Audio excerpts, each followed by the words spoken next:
Welcome to Message Reveal. Message Reveal identifies a vibe, a message, or a story told through lyrics of a song. Well, you guys, today I'm so excited to welcome our special guest. But before we get started, you guys know how I do. I tell you a few things that our special guest is associated with. So, one, she is the secretary of the Sierra Snow Gliders. Two, she encourage and promote the sport of skiing and other winter sports. And three, she believes in building community. She's committed to that. So you guys, please put your hands together and welcome Miss Carolyn Reedom. How are you, beautiful lady? I'm great. Thank you very much. Thank you for coming on. Excuse me. I appreciate you saying yes. I know you are a busy lady, so I won't take up too much of your time, but something I always ask my guests whenever they can't come on. What makes you tick? What makes your blood boil? What gets you up in the morning? Well, right now, my grandchildren that I look forward to seeing every day. I keep my grandson during the day for my daughter. He brings me lots of joy, Mm. and so I am a busy person. I'm highly involved with the Sierra Snow Gliders, which is our organization to bring skiing to children who ordinarily would not be able to afford to do that. But I'm a busy person, active. I try and get 10,000 steps a day. I try and take care of my health and engage and stay active, which is why I'm still skiing. And another thing, I'm the secretary, but I'm also a charter member. I'm one of the founders of the Sierra Snow Gliders Ski Club here in Las Vegas, which is a chapter of the National Brotherhood of Snow Sports. But we'll talk about that a little more. Well, since we're talking about this, let's talk about this. So here, I didn't even know this exists. I'm a native of Las Vegas, born and raised. I've been skiing at Brian Head. I've skied at Mount Charleston, but guess what? The people I went with didn't look like me. Right. And a lot of times when I was there, nobody looked like me. So I didn't even know that this exists. And it's been around since 1991. Yes, our chapter, the Sierra Snow Gliders, is a chapter of the National Brotherhood of Snow Sports. We just celebrated our 50th anniversary in Vail, Colorado last year. And previously we were the National Brotherhood of Skiers, but at our 50th anniversary, because people are snowboarding and cross country skiing and doing so many other things on the snow, we changed it to the National Brotherhood of Snow Sports, but it's the same organization. So we formed our chapter in 1991, and it's wonderful. It's great, and we've been involved with engaging children from like public housing and children who would not ordinarily be able to afford skiing. We take them skiing every year. Yes, we'll definitely touch on that. But But before you're we, right. I'm sorry, you're right. 99% of skiers are not people of color. yes, Yeah. And when we were at Vail, the NBC, Lester Holt, they did a segment on our organization, and it's we have I don't know, almost 50,000 members from all over the world. Uh, wow, yeah, from Jamaica, from Canada, just different places in every state in the union, even places where you would think there would people would not be interested in skiing, like New Orleans, Louisiana, which is my hometown. Uh, that's one of our largest chapters. They have wow. almost 300 members, and so Houston, Texas, we're all over, and it's a lot of fun. That's amazing. But I want to get back into the boat and we're going to go back. We're going to time travel. And I want you to tell me what was the impetus for you to be exposed and to be a part. It has to be that one moment where you said, "Oh, I love it." Was it a friend that exposed you to it? How did you get started in skiing? Well, actually, it was my husband. We're going to be celebrating our 52nd wedding anniversary in Woo! in July. And on our, not our first date, but on our second date, he took me skiing, and he had gone up to Lee Canyon, which is 45 minutes outside of Las Vegas, just right up the mountain. He had gone up there a couple of times and he really liked it. So he invited me to go, and I went, and I enjoyed it too. And so he asked me, how'd you, I like it? I said, I like it. He said, well, you're going to have to like it, because this is something I'm going to be doing. You're going to hang out with me. You're going to have to enjoy it too.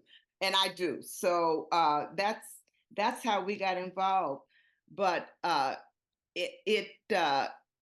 you're right when you say, when we go places, it's still not many Blacks that are involved in skiing. But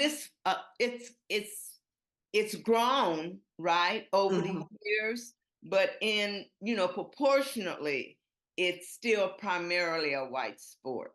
Hmm. Well, I think this is a great time, you and I having this conversation so we can, I'm a believer in we expose and engage. So Exactly. this will be a great time where people go, oh, okay, I didn't know about this, and can dive into it, because you not only promote skiing, you promote other winter sports as well, correct? That's correct. That's right. And a goal of the National Brotherhood of Skiers is to have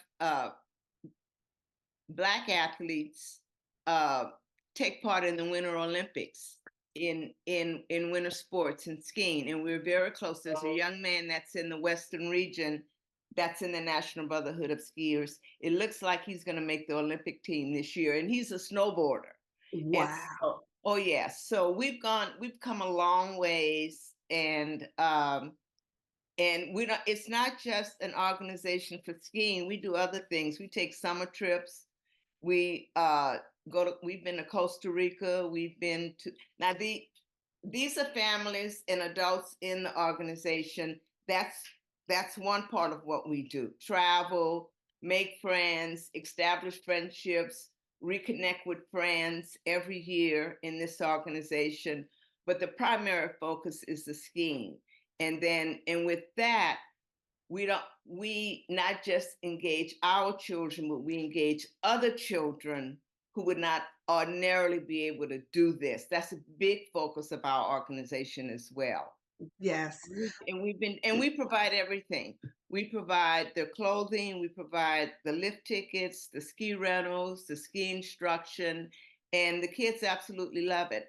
And as a matter of fact, we've been doing this for a long time, and we go up to Lee Canyon, and we run into kids that went skiing with us 15 years ago, and they're Wow. still skiing, so it catches on. Yeah. Oh, that's amazing. So since you talked about the children and the impact that you're doing, how I originally even found out about you guys, I had someone that I work with in my professional capacity. They sent me an actual link, and they was like, look at this, this is amazing, do you know anything about it?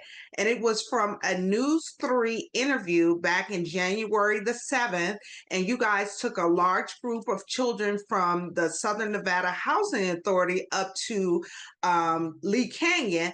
And one of the things that really stand out, they were interviewing two young men, and one of the young men said, hey, it's just like what did he say? It's just like, Skateboarding. yeah, skateboarding. He said, if you Uh-huh. can do that, you can ski. And I thought That's that right. was marvelous. And this was his first time actually experiencing that. And they did great. The kids loved it. The ski instructors at Lee Canyon, they were fantastic. And some of our kids had almost private lessons, right? That where they were just working with one or two kids, and you can make a lot of progress in a very short period of time, and they did fantastic. So, and the Southern Nevada Housing Authority has been great working with us because that's how we find the kids, right? Ye- And the parents, and it's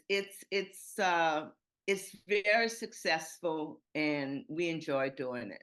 Yes. Well, before we move on, I have to give a shout out to Lee Quick. She's over there in the Housing Yes, Authority. that's right. Amazing, amazing Yes, woman. we She did. actually connected me to you guys, so we have to give her a shout out. Absolutely. Yeah. And Yes. Johanna Belu with the Southern Nevada Housing Authority, she's our immediate contact person, and she's done a great job working with us and setting the trips up. So it's been fantastic. Yeah, just great women that really have a passion for making a difference. It's one thing to sit in a job, but it's another thing to have a passion and really want to make a change. And I know for certain that Lee Quick is a woman of change. So I just had to say that and give her a shout out. So let's get into music. Music has Yeah, turned me all the way out, and I say that in a good way. I love, love music. I love music too. See, so we're on the same page. So, my question for you, beautiful lady, is can you identify a song that has blessed you or given you a perspective in life or distracted you? But before you answer the question, there's rules to this game. Okay. So, if you can sing, I need you to sing your I throwbox out. cannot sing. I cannot sing. Oh my God. I can't do it. But if you cannot sing, if you can rap, I need you to come hard in the paint and rap. But if you cannot do that, you have the opportunity to say it bold, say it with meaning, say it with passion, and you can still give us the meaning of the song. So I'll go back to my original question. Can you identify a song lyric that has either blessed you, distracted you, or provided perspective in your life?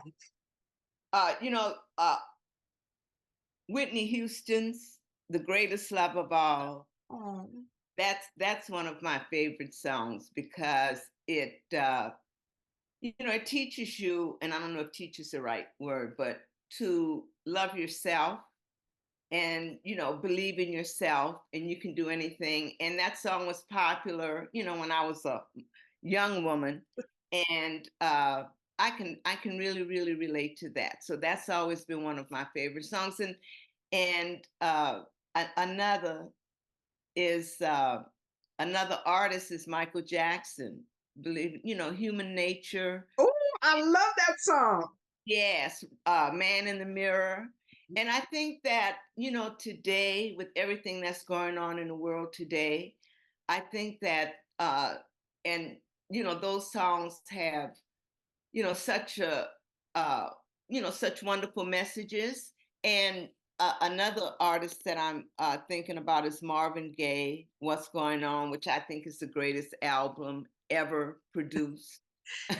Yes, ma'am. And we can relate that to things going on in the world today. So I don't know, I hope that kind of helps. Oh, definitely, definitely. You gave us Wendy Houston, Greatest you love of all. Michael Jackson, Man in the Mirror, Yes. and Marvin Gaye, What's Going On. So I think you did amazing. Can you provide maybe a few lyrics? You don't have to sing of one of those particular songs that you just gave us. Oh, see, now that's a hard question because That's this is off the top of my head. So uh, you know what? I I can't. I'm sorry. that's But I okay. love those songs. But the greatest love of all, oh, I can't sing, so I don't want to embarrass myself. But No. I definitely understand. You gave us three great ones, three timeless classics. So I yes, truly like that. So thank you for sharing that with us. And let's talk about, we're going to go back and get back into our ski suits, and let's talk about the exposure part of traveling for different places.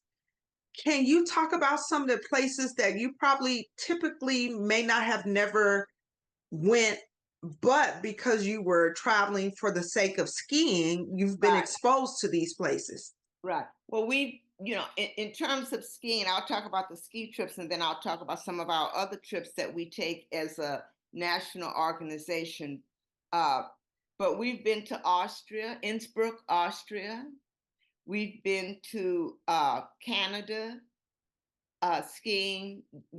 In Whistler in Canada. And we've been to almost every major ski area in the United States over the last 50 years.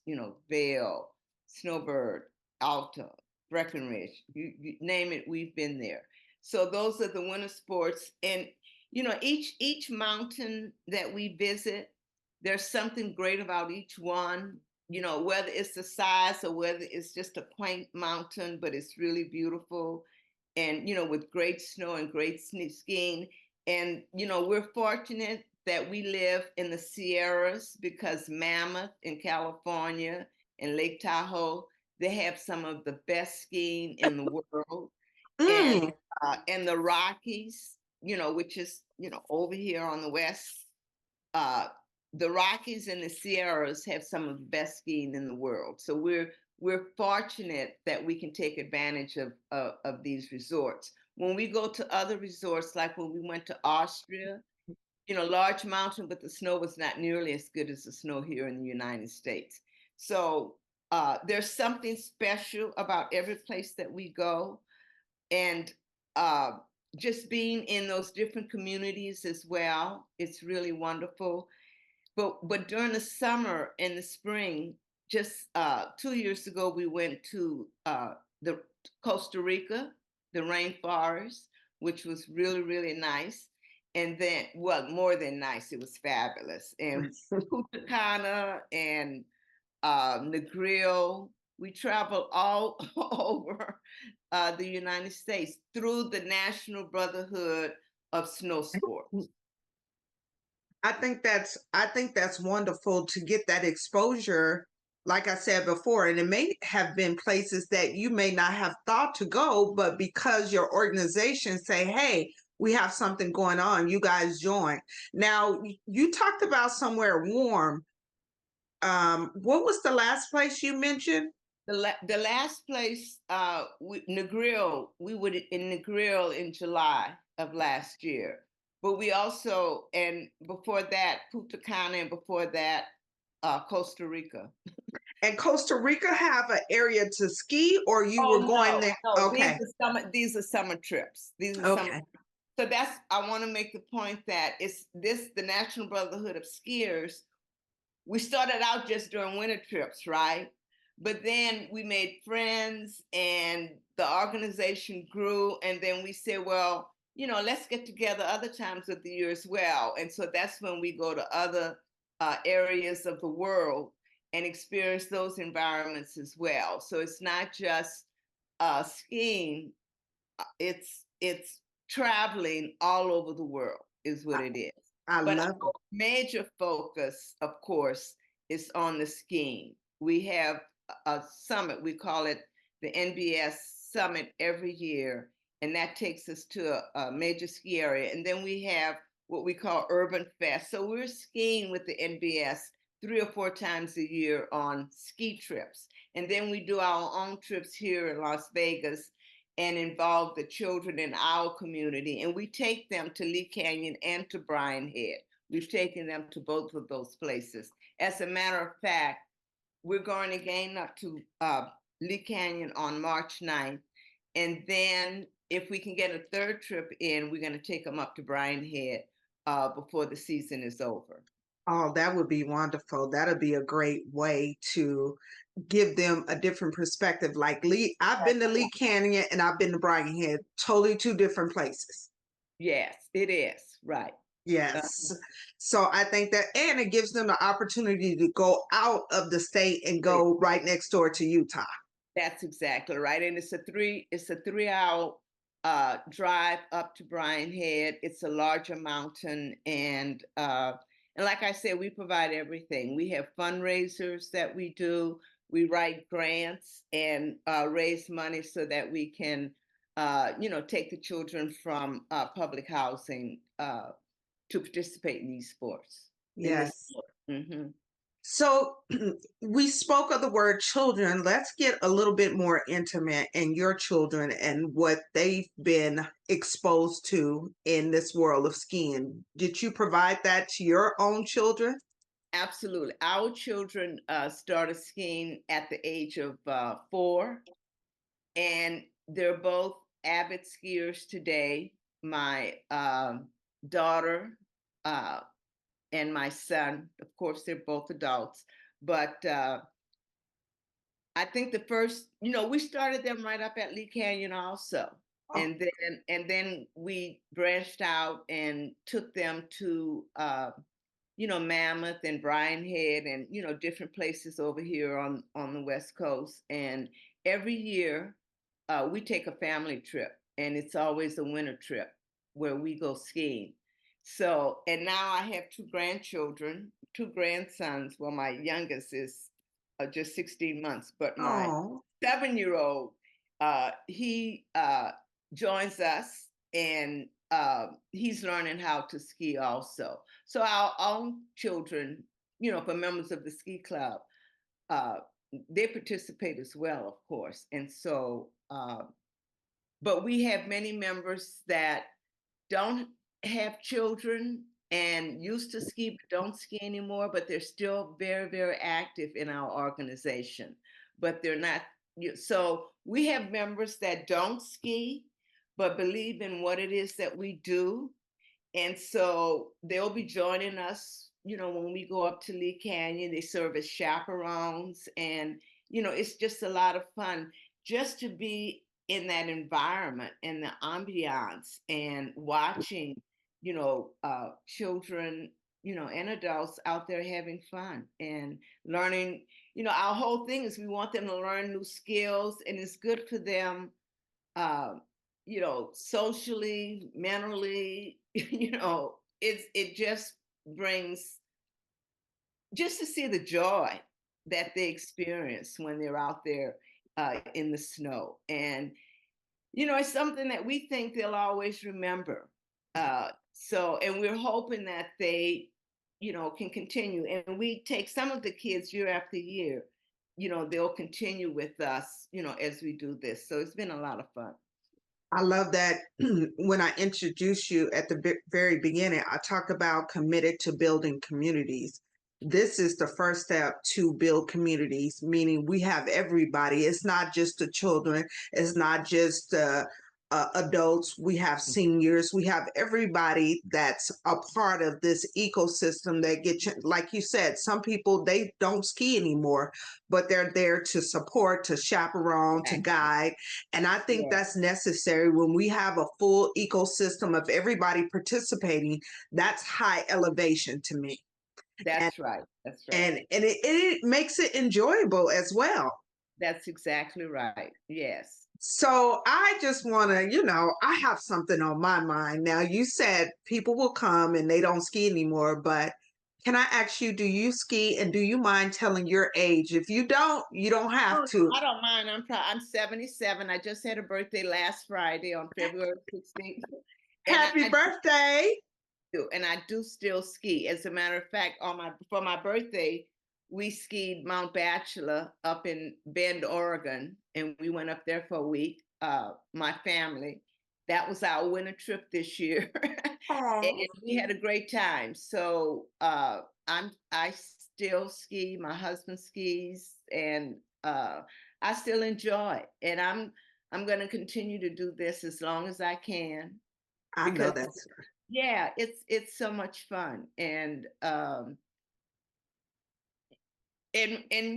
it's good family time, and just good a good time to get together and as a family do something that we all enjoy very much. So it I'm gonna continue to do it as long as I can. And when I can't ski anymore, I'll still be active with the Sierra Snow Gliders because of what we do and what we stand for and how we're engaging others and helping others. And that's very, very important to me. You know, I'm an educator and I was Oh, with the Clark County School District for 35 years. And so I have a passion for working with children. I've done it all my life. So, um, and I think I've been blessed as a result of that, you know, being engaged and helping kids grow and develop. And, you know, you can do it in the classroom, but you can do it outside of the classroom as well. And so that's why I'm so passionate about this, because it just brings me a lot of joy to work with children. So, yes, it's very special. And I think I've been blessed that I'm still at my age able to do this. As a matter of fact, when I turned 75, actually, it was like a week before I turned 75, we were up at Bryan Head. And when I went to purchase my lift ticket, you know, you have to give them your driver's license because I was purchasing a senior ticket. And when she looked at my driver's license, she said, "Oh," she said, "you're going to be 75 next week." She said, "Guess what? When you come back, you'll be able to ski for free because okay. people seven if you're 75, and I'm telling you what she said, if you're 75 and older, you ski for free. And their philosophy is if you're still skiing at 75, you deserve to ski for free. You shouldn't have to pay. And many ski resorts, you know, they give you really significant discounts. Uh, so at 77, my husband and I, we don't have to pay for tickets anymore. Oh, that, It's not that many is people out there wonderful. still skiing at 77. I tell you, they say you deserve to ski for free if you're still out here skiing. I love that you shared that piece because you're talking to someone. We have gotten in this Western world that we don't like to do things, or we say this verbiage, I'm getting too old. I don't believe in that. I think the power of the tongue is life and death. And if you keep saying you're getting too old for something, that's going to stop you in your tracks from That's right. moving forward and doing something that you may have an interest of.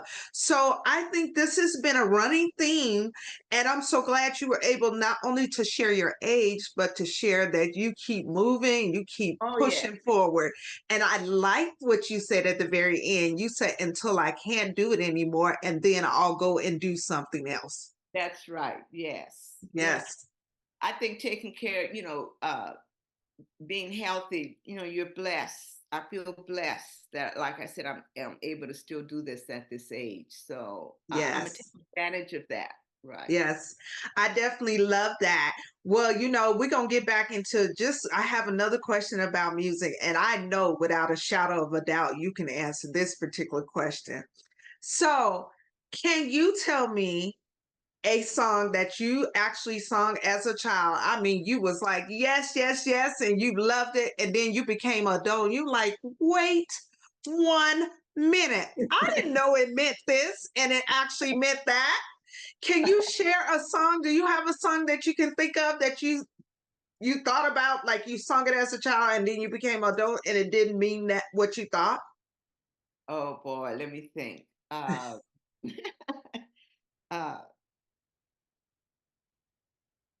that I sung as a child. Uh-huh. Mhm. And But then it's I'll give you an example. For okay. example, I had a guest on previously and they had Marvin Cease Candy Liquor. And they sung the song and then they realized as an adult it meant something else. They Oh, thought as a really? child it was about candy, but they were talking about adult activities. Oh, Or I don't even know that song, but okay, yeah. or think about was it Patti LaBelle song? Oh, my Which Lady Marmalade. yes, yes. You know, I know what that's about. Yes, right. so things like that. If you could think of a song that goes along that line, she Uh, like,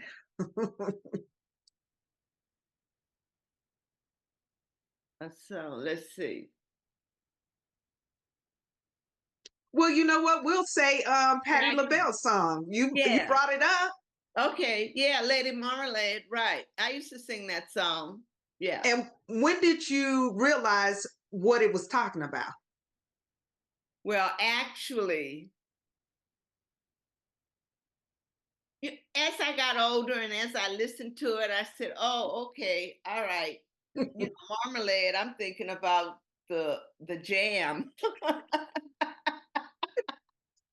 Isn't that a isn't that like strawberry jam marmalade? Yes, it is. And then no, okay, that's what they're talking about. All right, yes. When you Well, use lyrics. that's funny that you associated that, but we have plenty of songs where it means one thing, and then later on you find out, like, oh, it means something else. Yeah, yeah. Can you name another one? You know what? I'll talk about, you know who Rick James is? Yes. And he had a song talking about Mary Jane. Mary Yeah, Jane. yeah, I remember that, You Mary J. know what he's talking about? No, I still no. He's talking about marijuana, and he called it Oh, is Mary that right? Oh, Yes. okay. Now you see, that's Yeah. I see what you're saying. I still didn't know that. Well, now you know. Now I know. Now I know. Yeah. Yes. And we all have songs that we have, just really enjoy. And then one day the light bulb goes off and go, oh, so originally when I sung that song, I did not know as well. And then over time I realized what it was. So What it was. Yeah. yeah, And you know what? They're still making songs like that today. That yes.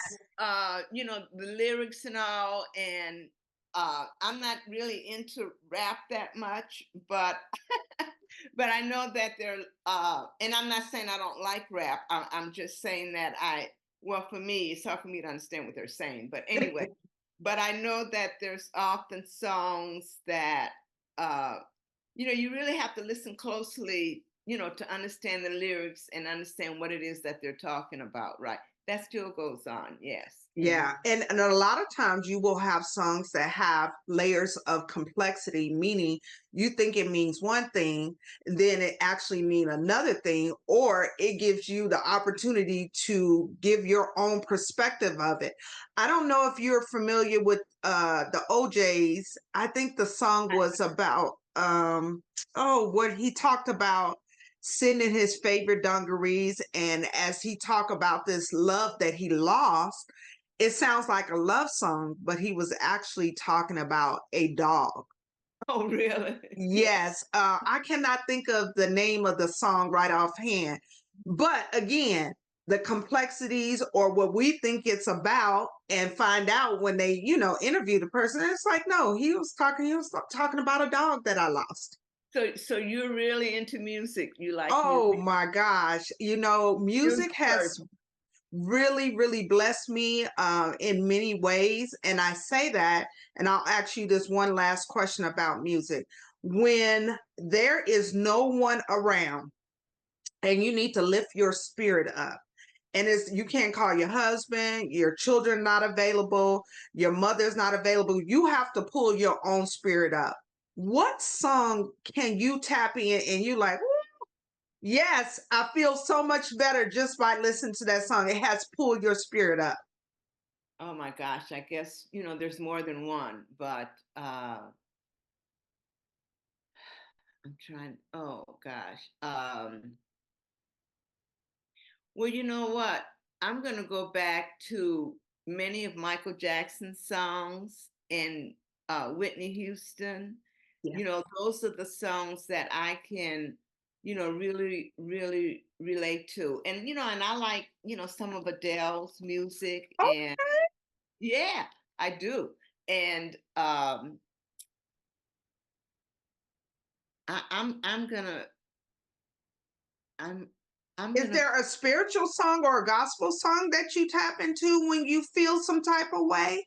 yes, Blessed Assurance is one of my favorite, and Amazing Grace. I mean, lots of spirituals that I truly love. Mhm. When you hear those songs, does it elevate your spirit? Do it make you realize that you are blessed in spite of what you're going through? Absolutely. I think that the music, gospel music, reaches the soul to me like no other music does. And so it does move me. Gospel music brings tears to my eyes sometimes, but also joy.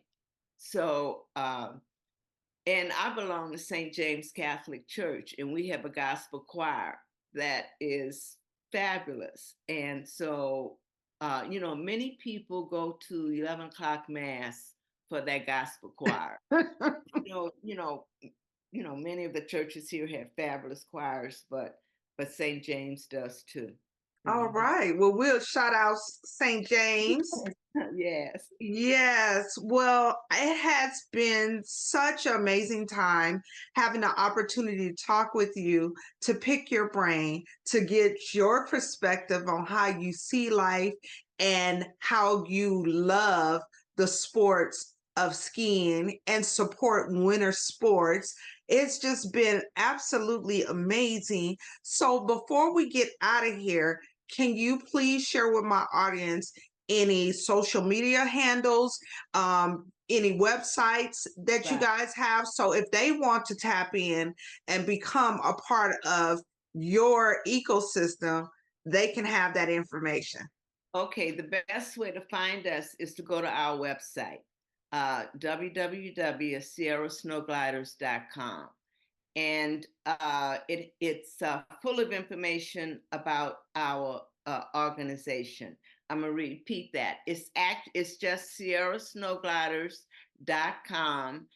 It's a wonderful.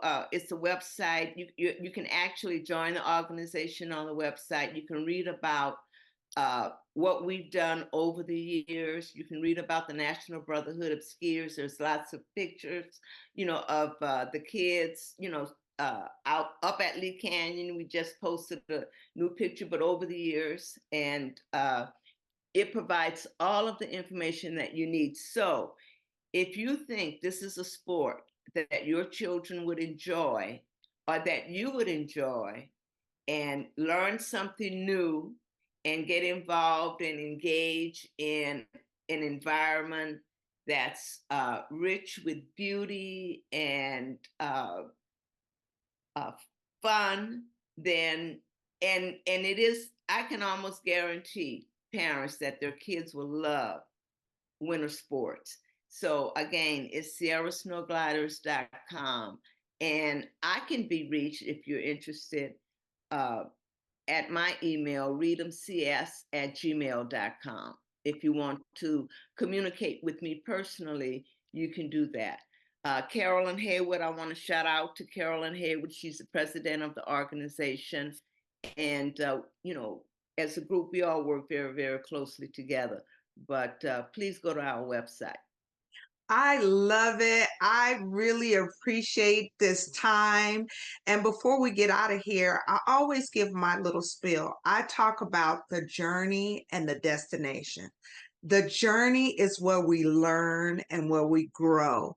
The destination is where we celebrate. We all have to have a place to celebrate. So many Right. times we just go, go, go, and we forget about celebrating. So I'm a big a proponent of that. But when it's all said and done, we have to get back into that journey so we can continue to learn. That's right. So I thank you so much. And before we get out of here, I always give my guests the last word. So is there any last words you would like to share with my audience? Well, you know what? I just want to thank you and say what an amazing person that I think you are. You are truly blessed as well. This is a great podcast. I'm glad that you're opening it up, to the community, and that we can meet you and learn about what it is that you're doing as well.